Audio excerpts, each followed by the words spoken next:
Imagine a film where the main character works for the devil, a cold, ruthless woman in Prada who can break people with a single glance. Everyone hates the boss. Everyone sympathizes with the girl. In the end, she walks away with her soul intact, and we applaud. Classic. But if you rewatch The Devil Wears Prada in 2026, after all the conversations about toxic workplaces, women in leadership, and what it actually means to support someone's ambitions, a question surfaces. Who is the real villain here? Who is the actual devil? Most people will say Miranda Priestly, obviously. She manipulates, humiliates, demands the impossible. But look more carefully. The film isn't really about a wicked boss. It's about how a system and the absence of genuine support erode people. And when you watch closely, the real antagonist isn't in the runway offices. He's at home, at the dinner table with friends. Today we're going to look at why Miranda is not a villain but a mirror. Why Nate, Andy's boyfriend, is far more toxic than he appears. And why the film itself forces us to choose. Career or normal life, ambition or the approval of the people closest to us. This is not a question that belongs only to 2006. It belongs to right now. Are we ready to support each other's growth, or do we keep punishing the people around us for changing? On the surface, The Devil Wears Prada is a classic story of the toxic boss and the innocent young woman. Andy Sachs is a recent graduate, an idealist from the Midwest, new to the world of high fashion. She lands a job at Runway magazine, where Miranda Priestly rules. Miranda is the embodiment of the devil, cold, exacting, quiet, and every word cuts. That's all is the two-word phrase that makes the whole office go cold. From the very beginning, the film presents her as a monster. She sends Andy to fetch coffee from Starbucks 20 blocks away in the rain. She changes Paris travel plans at the last moment. She humiliates assistants for the smallest mistake. Emily, the senior assistant, lives in terror of her and stops eating to fit into a dress for the show. Nigel, the creative director, has tolerated her demands for decades. Miranda never raises her voice, but her silences and pauses say more than shouting ever could. She transforms Andy. Designer clothes, 18-hour days, missed birthdays, skipped dinners. The culmination comes in Paris. Miranda announces that Andy will go to the show instead of Emily, and Emily is devastated. Andy feels guilty but agrees. The film steers us toward a clear verdict. Miranda is a tyrant who breaks people. Andy is a victim who escapes with her soul. That reading worked perfectly in 2006. The film came out in an era when the evil boss, especially a woman in that position, was still a cultural shock.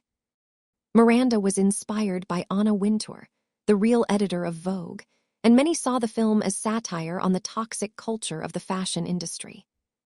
Audiences sympathized with Andy. How does she put up with this woman? But rewatching the film today, the picture shifts. Miranda isn't simply mean.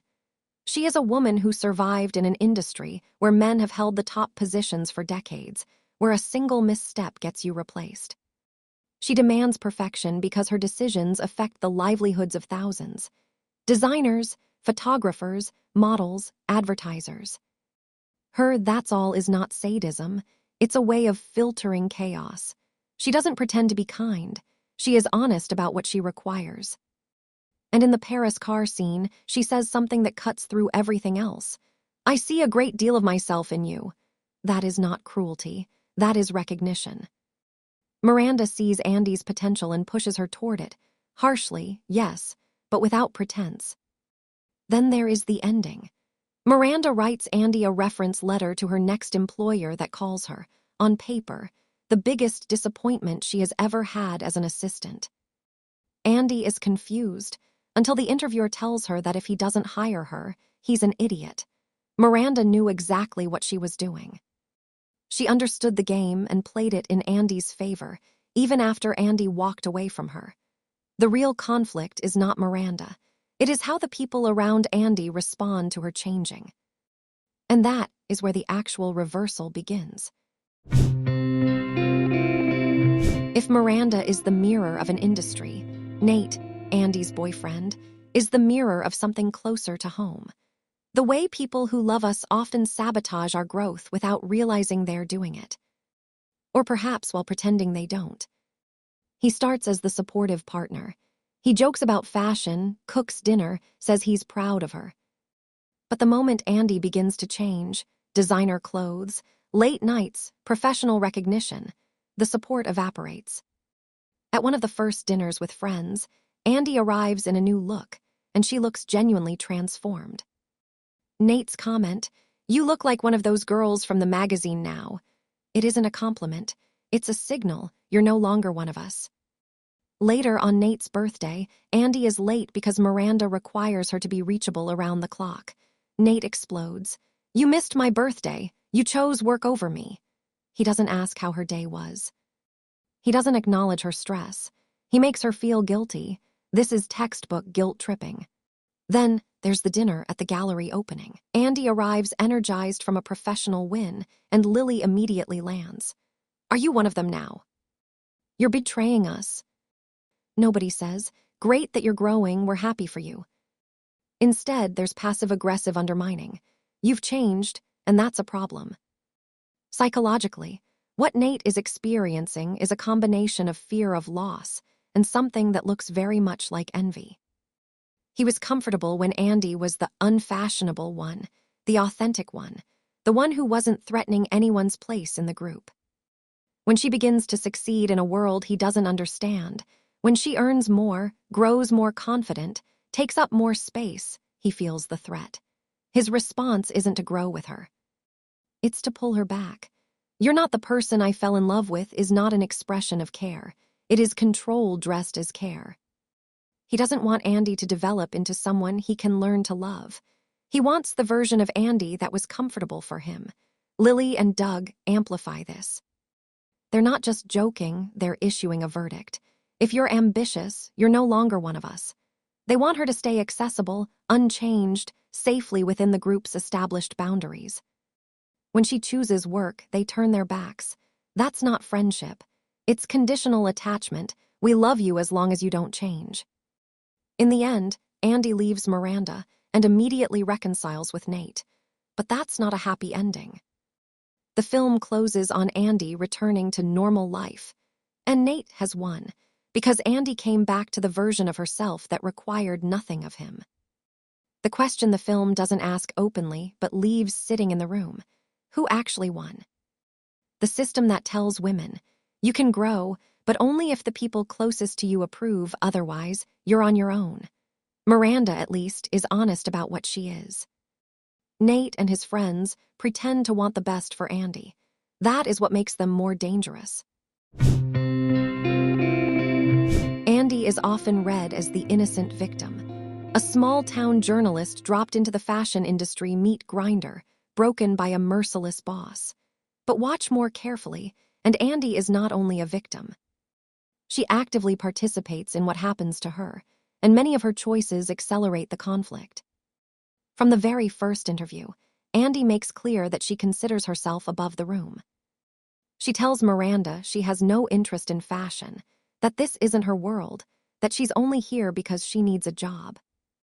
She mocks the magazine, the people in the office, the entire industry, out loud, sometimes to their faces. This isn't modesty. It's condescension. "I'm a real journalist, you're all superficial, I'm above this." She shows no respect for the work, the colleagues, or the field she has walked into and asked to be given a place in. Once Miranda starts promoting her, assignments, Paris, access, trust, Andy accepts every single benefit. Designer clothes, business class. Lunch with industry figures. The quiet acknowledgement from Miranda that she sees something in her. But she keeps telling her friends and Nate, "This is terrible, I hate this job, these people are all crazy." She wants the advantages and the moral high ground simultaneously. That is not victimhood. That is having it both ways. The sharpest moment comes when Miranda announces Andy will go to Paris instead of Emily. Emily has lived for this. She's been starving herself to fit into the outfit. Andy could have said no, that this is Emily's moment, that she won't take it. Instead, she stays quiet and goes. Later, she says she didn't want to hurt Emily, but she went to Paris. She chose herself. That's not a victim's choice. It's a conscious decision in favor of her own ambition, even knowing it would wound someone else. Andy leaves Miranda, and the film frames this as an act of integrity, reclaiming herself. But she leaves not because the industry broke her. She leaves because Nate and her friends made the pressure to be the old Andy unbearable. She couldn't hold her ambitions against the weight of their expectations. She surrendered not to the fashion world, but to the demand that she stay the same. Psychologically, Andy is caught in a classic identity conflict. She wants to grow, but she cannot bear the loss of approval that growth costs her. She arrived with prejudice, fashion is shallow, accepted every gift the system offered, sacrificed a colleague, then blamed everyone around her. That doesn't make her a villain. But it makes her something other than a pure victim. She is a participant in what happens to her, shaped by her own fears, her own arrogance, and her own inability to hold her ground when the people she loved pushed back. Miranda is more honest. She doesn't pretend to want to be the good one. Andy spends the whole film trying to be both the good person and the successful one, and ends the film as neither. Look closely at the film, and none of the individual characters are absolute villains. The real devil in The Devil Wears Prada is the system itself. The fashion industry, the corporate culture of the early 2000s, and the cultural expectations that force women to choose between ambition and a normal life. Runway is not just a magazine. It's a machine that grinds people down. To hold her position, Miranda must be ruthless, one mistake and she's replaced. She demands perfection because the careers of hundreds of people depend on her decisions. Designers, photographers, models, advertisers. The film shows this in the details. Phone calls at 3 a.m, last-minute flights, impossible deadlines. This isn't Miranda's personal sadism. It's the industry's baseline. Good work here means always available, always perfect, always sacrificing yourself. Worse than the operational demands is the cultural layer. Society requires women to be both successful and likable. If you're ambitious and exacting, you're a difficult boss like Miranda. If you're soft and real, you're not serious enough to deserve a top position. Andy falls directly into this trap. Nate and her friends want the old version of her, the one who doesn't threaten their comfort. The industry wants a perfect assistant who doesn't ask questions. Neither side allows her to be whole, professionally serious and personally alive. In 2026, this reads differently than it did in 2006. After years of conversation about burnout, women in leadership, work-life balance, and what genuine support looks like, the film has shifted. Miranda is no longer just a villain. She's a woman who survived in a world that would have replaced her the moment she softened. Nate is no longer the voice of reason. He's an example of how the people closest to us can undermine ambition under the cover of care. And Andy is no longer purely a victim. She's a young woman who hasn't yet learned to defend what she wants against the people who love her. The system wins regardless of which choice is made. If you stay, you sacrifice yourself. If you leave, you couldn't handle it. You went back to normal life. You failed. The film ends on the note that Andy chose herself.